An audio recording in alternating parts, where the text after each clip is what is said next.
Il y a de la beauté en fait dans ce qu'on fait, dans cette inutilité, dans cette futilité qui est quand même qui nous fait philosopher, qui nous fait rencontrer d'autres choses pour rien en soi. Ce qu'on fait c'est très inutile. J'aime bien cogiter.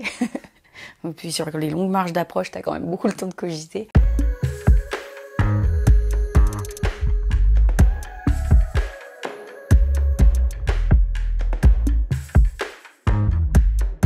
Moi, je viens donc Romans-sur-Isère, c'est une ville industrielle où toutes les entreprises ont fermé à la crise des années 2000. Voilà, je viens d'une famille complètement normale, tout ce qu'il y a de plus classique en France. Mes parents, ils étaient assez contre l'idée que je sois guide. Ils voulaient que je sois médecin ou avocate.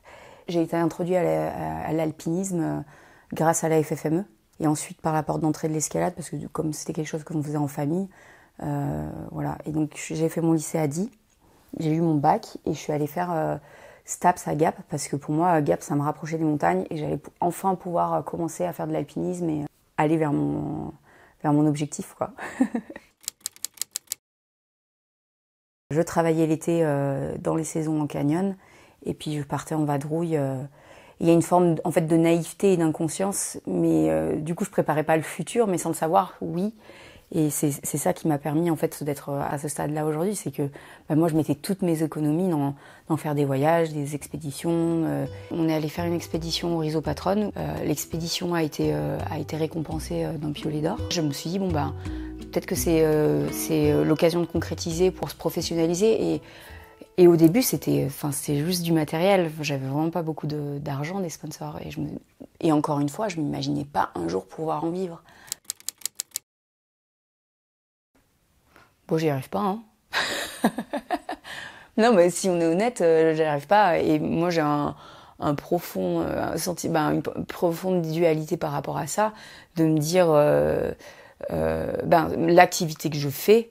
En fait, je consomme de la montagne. Si je vais au bout de mon raisonnement, en fait, les sports de l'outdoor, c'est une vague hypocrisie. En fait, le loisir en lui-même, c'est un peu le problème de l'humanité. Si on voudrait vraiment avoir un truc équilibré et fonctionnel, oui, on resterait tous chez soi et on essaierait juste de produire pour être autosuffisant, quoi.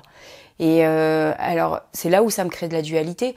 C'est parce que est-ce que j'ai envie de revenir en arrière pour être sur une décroissance qui va vraiment vers ça, ou est-ce que j'en fais une composante du monde actuel et j'essaie de comprendre comment on peut s'inscrire là-dedans, parce qu'il y a de la beauté en fait dans ce qu'on fait, dans cette inutilité, dans cette futilité qui est quand même qui nous fait philosopher, qui nous fait rencontrer d'autres choses pour rien en soi.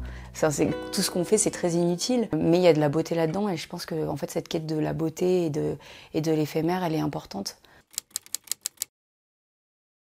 C'est bien qu'il y ait chacun qui puisse s'identifier à certaines radicalités.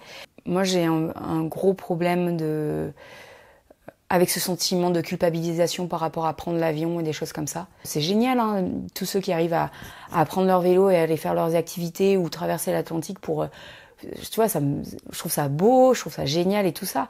Mais non, je suis désolée, on peut pas vendre ça comme une solution pour l'humanité. L'écologie, pour moi, ça va passer par des prises de conscience sociales en tout premier lieu.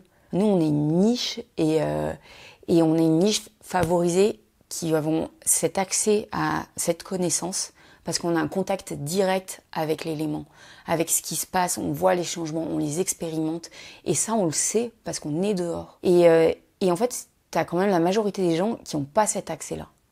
Et moi, le problème, il est là-dedans. Le monde de l'outdoor aujourd'hui, il est empreint d'une énergie qui est hyper masculine. Et c'est pas quelque chose de mal. C'est quelque chose de très bien aussi. Mais il n'y a pas la place à l'autre, justement, parce qu'on l'a pas créé. Et on n'a jamais laissé la place à ces discours-là. Pour moi, la transition, elle passe par ça, par accepter qu'il y a une vision qui soit différente. Ça va les meufs ? Ma lutte à moi, c'est d'accepter aussi que je suis pas une superwoman. On a cette pression sociale justement à exceller dans tous les domaines. Je pense que c'est vachement inhérent aux femmes de notre génération. Et en fait, moi, j'y arrive pas, je peux pas. J'ai du mal à me dire féministe. Le féminisme, c'est quelque chose qui fait peur, parce qu'il y a une idée d'opposition. Et puis il y a une idée de confrontation et de domination un petit peu. Et je sais pas ce que serait un nouveau mot, mais pour dire que non, on veut une transition en fait qui soit un peu plus humaniste, quoi, tout simplement.